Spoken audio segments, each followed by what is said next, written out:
I hadn't come to Nerith 9 looking for trouble. I was a xenobiologist, part of the Coalition survey fleet, assigned to catalog unusual evolutionary phenomena in fringe systems. Nerith 9 was unusual in every sense: gravitational distortions, unstable atmosphere pockets, bioengineered flora that pulsed like neural tissue. But the real anomaly wasn't in the soil or the sky. It was her. Her name, as she gave it to me, was Lyra. She appeared human. Too human, almost. Pale skin that shimmered faintly under direct light, silver hair cascading to her waist, eyes like molten amber. She wore simple robes that seemed woven from starlight itself, and she walked barefoot across glass floors without making a sound. She lived in a palace grown from living crystal. When I first met her, she was sitting on a floating balcony overlooking the fractured continents below. "You're not from here," she said without turning around. "Survey fleet," I replied, adjusting my scanner pack. "Just here to study your planet." She finally looked at me. "I am the planet." I thought she meant it poetically. I would learn she did not. Over the next weeks, I was granted unprecedented access to Alir and its surrounding ecosystems. No one questioned my presence. No guard stopped me. No drone scanned my credentials. Because Lyra had allowed me.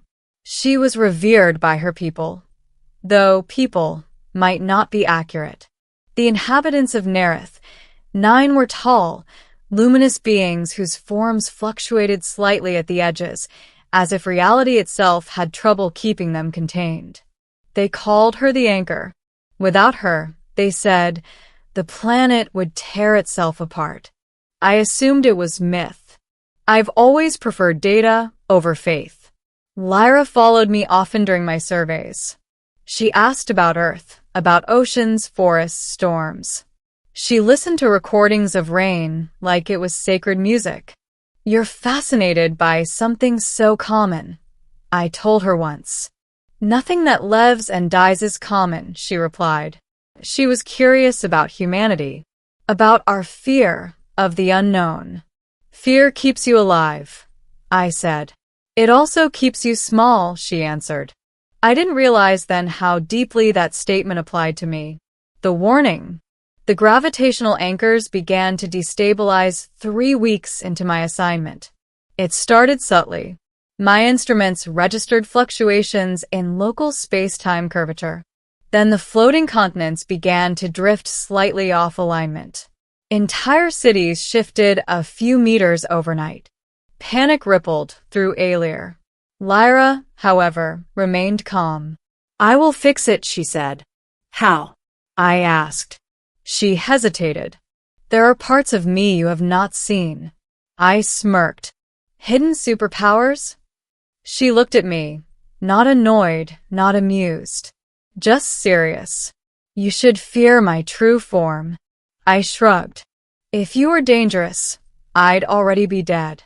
That is not how danger works." "Then show me." Her expression changed then. Something ancient flickered behind her amber eyes. "You do not understand what you're asking. Try me." She studied me for a long moment. "Very well." Middle, the unveiling. She led me to the planet's core chamber, a vast spherical void suspended beneath the palace. The walls were translucent, and beyond them churned a storm of gravitational energy, raw and violent. At the center hovered a lattice of crystalline pillars, the primary anchor. It was failing. Cracks spiderwebbed across its surface, leaking streams of white-hot energy into the void. Lyra stepped forward. "This world was dying," she said. "My people could not stabilize it. So I volunteered." "For what?" "To bind myself to its heart." She turned to me. "I am not their ruler. I am their containment field." Before I could respond, the chamber darkened. Her skin began to glow. Not softly, brilliantly. Light burst from her pores, fracturing into geometric patterns across her body. Her hair lifted as if underwater. The air vibrated. "Last chance," she said, voice layered with echoes. I didn't back down. "Show me." The transformation began. Her human form dissolved, not violently, but like a projection being turned off. Beneath it, something vast unfolded. She grew, not in height, but in dimensionality. Extra angles appeared where none should exist. Limbs branched into fractal extensions that twisted into higher spatial planes. Her eyes became twin singularities, swirling with galaxies in miniature. Her body was no longer flesh. It was structure, a lattice of living gravity. She was not standing in the chamber. She was the chamber. I felt my knees buckle as my mind struggled to process what it was seeing. My implant sparked. My vision split into overlapping spectra, infrared, ultraviolet, gravitational mapping. She was everywhere. Every gravitational anchor on the planet flared to life, threads of energy stretching from her expanded form into the crust, the mantle, the floating continents. She screamed, and the sound was not sound. It was a ripple in space-time. I collapsed, between fear and awe. When I woke, I was lying on the crystal floor. Lyra, human again, knelt beside me. The cracks in the anchor lattice were gone. The continents outside had stabilized. "You survived," she said softly. I tried to sit up, but my body trembled. "What are you?" I whispered. "I am what your species might become," she replied. "Or what it might destroy." "You're not alive," I muttered. "I am more alive than you can currently comprehend." I laughed weakly. "You weren't kidding about fear." She studied me carefully. "Do you fear me now?" I thought about it. The memory of her true form lingered, vast, incomprehensible, beautiful, and terrifying. "Yes," I admitted. She closed her eyes. "Good." The rift. 3 days later, the invaders arrived. They tore open a rift above Nerith, 9, a jagged wound in space glowing sickly green. From it emerged ships unlike anything in Coalition records. Angular, black, silent.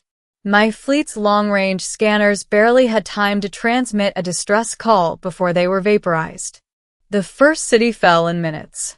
Energy beams lanced from orbit, shattering crystal towers and sending entire districts plummeting into the atmosphere below.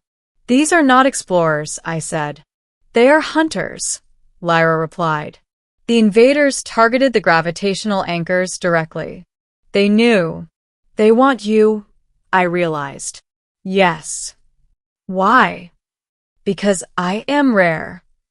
The attackers deployed ground constructs, towering biomechanical entities that tore through Aelir's defenses. The luminous inhabitants fought back with energy shields and harmonic resonance weapons, but they were outmatched.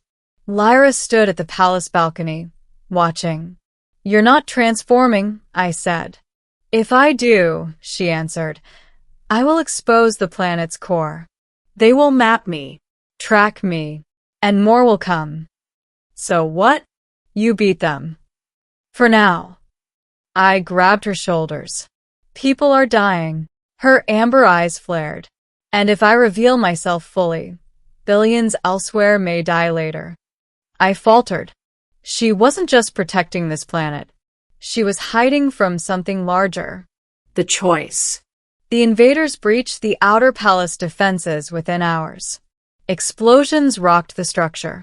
Shards of crystal rained from the ceiling. "They're close," I said. Lyra turned to me. "You still wish to see my true form." "This isn't the time." "It is precisely the time." The chamber door shattered.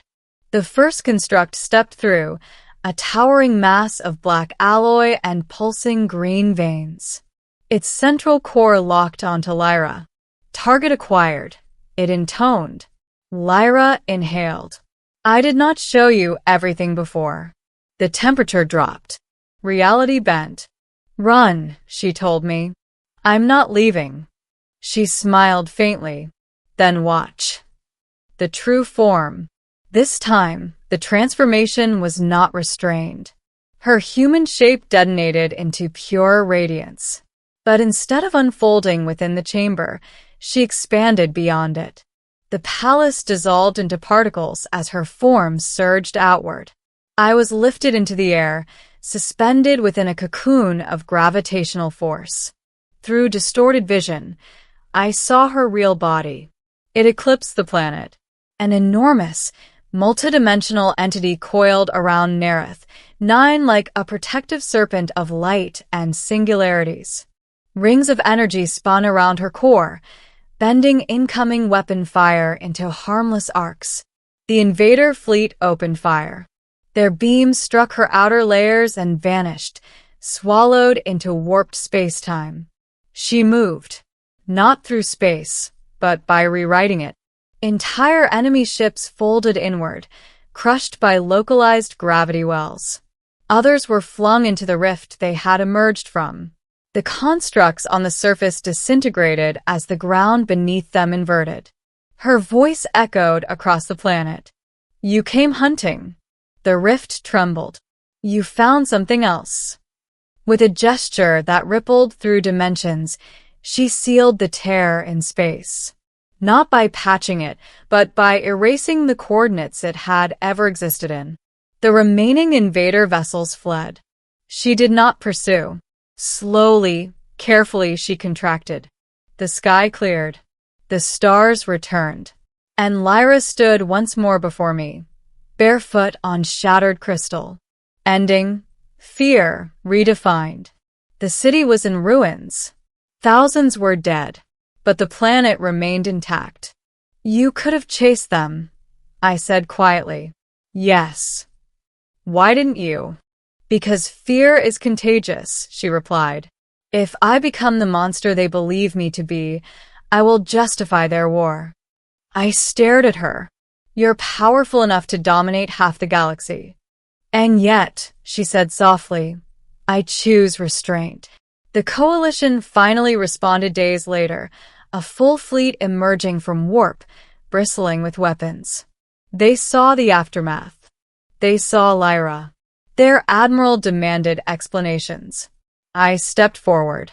She's the reason this planet still exists. Scans were performed. Data was transmitted. Reports were written. In the end, the coalition made a decision. Nereth, 9 would be classified as a protected sovereign entity. Lyra would not be studied, not captured, not weaponized. They were afraid, but not enough to provoke her. On my final night before departure, I stood once more beside her on the balcony. You could leave, I said. See the galaxy. I am bound here, she replied. Forever. Until the planet no longer needs me. I hesitated. When you showed me your true form, I thought I would lose my mind. You did, she said gently. A little. I laughed. I was arrogant. Yes. Do you regret showing me? She considered. No. Fear can shrink you, or it can expand you. And me. You are no longer small. The shuttle arrived at dawn. As I boarded, I looked back at her, silver hair glowing in the rising light. You said I should fear your true form, I called. Yes. I do. She smiled, but I respected more. For the first time, her expression held something unmistakably human. Goodbye, she said. Years later, I would become the coalition's foremost expert on transdimensional evolutionary entities. They would ask me what I learned on Nereth 9. I would tell them this. There are beings in this universe who could unmake us without effort. But the ones worth fearing are not those who have power. They are those who lack the restraint to wield it wisely. Lyra had shown me her true form, not to terrify me, but to teach me that fear, when faced directly, transforms into understanding. And understanding is the first step toward something greater. Out beyond the map sectors, hunters still search for anomalies, for rare, powerful entities, for weapons. If they ever return to Nereth 9, they will find her waiting, not as prey, not as a monster, but as something far more dangerous. A guardian who knows exactly what she is capable of and chooses mercy anyway. And that, more than her true form, is what should make the universe tremble. For months after leaving Nereth 9, I couldn't sleep properly. Every time I closed my eyes, I saw it again. Not her human face, her true form, that impossible geometry, that living gravity, that feeling of standing before something that didn't just exist in the universe, but helped define it. Doctors called it dimensional trauma. The coalition called it exposure instability. I called it honesty, because for the first time in my life, I had seen something real enough to break my understanding of reality. And I had survived it. The change in me. I was reassigned almost immediately, promoted, technically. But in truth, I had become something else. A translator between humanity and things it wasn't ready to meet. They brought me anomalies, entities, signals, fragments of things that didn't behave like life as we understood it. And every time they asked the same question, is it like her? And every time I gave the same answer, no, because nothing was like Lyra, not in power, not in control, and definitely not in restraint. The signal. It happened 11 months later. A deep space listening post picked up a pattern. Not a message. Not exactly. More like a scar. A region of space where signals bent, stretched, and echoed in impossible ways.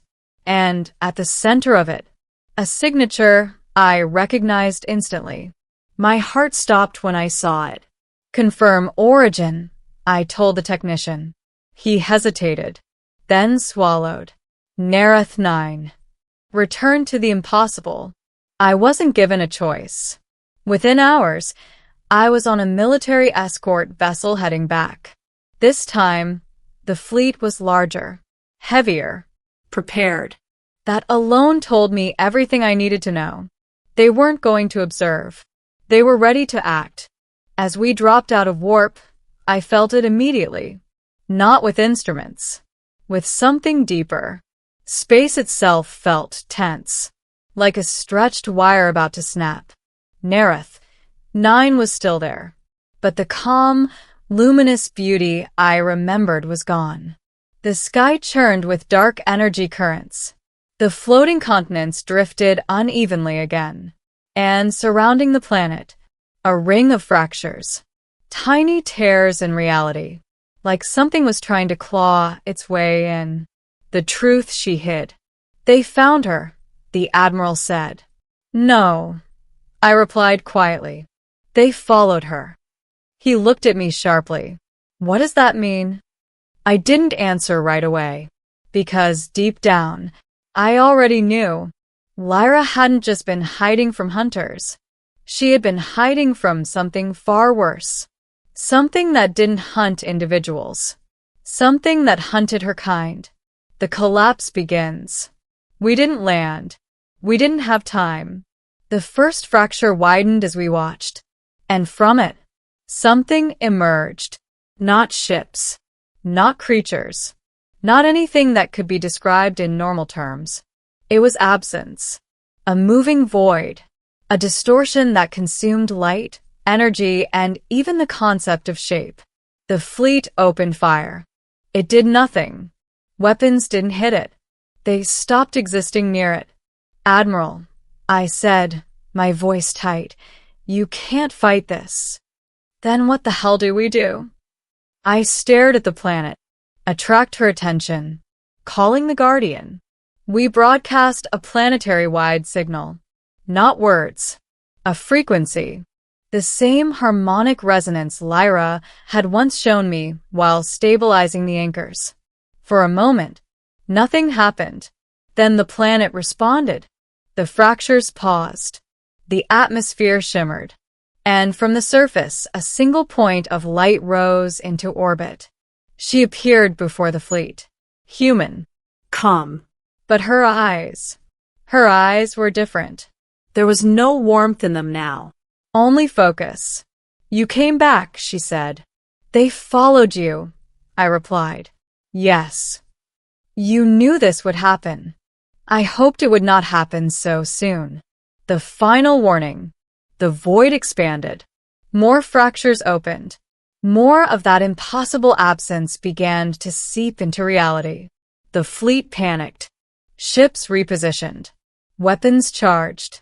Lyra didn't even look at them. Instead, she looked at me. This is beyond you. I know. If I fight them fully. She stopped. And for the first time, she hesitated. They will see me. They already have, I said. No, she replied softly. Not like this. The choice that defines power. I understood then. Back on Nereth, 9, she had held back. Even while destroying an entire invasion fleet, she had still been restraining herself. What she was about to do now would be something else entirely. You told me fear can make us small, I said. She nodded. And that facing it can make us more. Her gaze locked onto mine. Yes. I took a breath. Then don't hold back. The true form. What happened next? No report ever captured correctly. No recording survived intact. Because what Lyra became could not be fully observed by anything bound to 3 dimensions. Her transformation didn't expand outward. It expanded through reality. Layers peeled back. Space unfolded. Time itself seemed to stagger. Her form wasn't just large. It was fundamental. She wasn't in the universe anymore. She was interacting with the structure beneath it. The void entities reacted instantly. For the first time, they retreated. War beyond reality. The battle didn't happen in space. It happened in the laws that govern space, where the void spread absence. Lyra imposed structure. Where they erased, she defined. Entire regions of existence flickered between being and non-being. Stars dimmed, then reignited. Our fleet, we could do nothing but watch. We weren't witnessing a fight. We were witnessing a correction. The cost. And then, it stopped. The fractures sealed. The void was gone. Space stabilized. Silence returned. But Lyra did not. The last conversation. She reappeared before me. Faint. Flickering. Like a signal losing strength. You won, I said. She shook her head. I contained it. That's the same thing. No. Her voice was softer now. Winning means it cannot return. I felt something cold settle in my chest. And this is only a delay. The anchor becomes absolute. She looked at Nereth 9, then back at me. I cannot leave anymore. You said that before. This time, I mean it differently. The planet began to glow, not from the surface, but from its core. I am no longer its guardian, she said. I am becoming its foundation. My breath caught. You're merging with it? She smiled faintly. I always was. Goodbye, this time forever. I stepped forward. You're saving them again. Yes. And no one will ever know what it cost. She tilted her head. You will. That's not enough. It is, she said gently. Because you understand. Her form began to dissolve into light. Will I ever see you again? I asked. She paused. And for just a moment, she looked human again. I hope not. Epilogue. The world that remains. Nereth 9 still exists. Stable. Beautiful. Peaceful. But Lyra is no longer seen walking its crystal halls. No figure on the balcony. No voice in the wind. Only the planet itself. Perfectly balanced. Forever anchored. Final words. When the coalition asks me now what I learned, I don't talk about power, or fear, or even her true form. I tell them this. The most terrifying beings in the universe are not the ones who destroy worlds.